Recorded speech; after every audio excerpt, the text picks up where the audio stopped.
خلق الإنسان من صلصال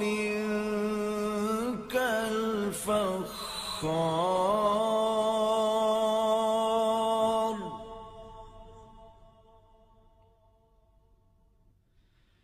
وخلق الجان من مارج من نار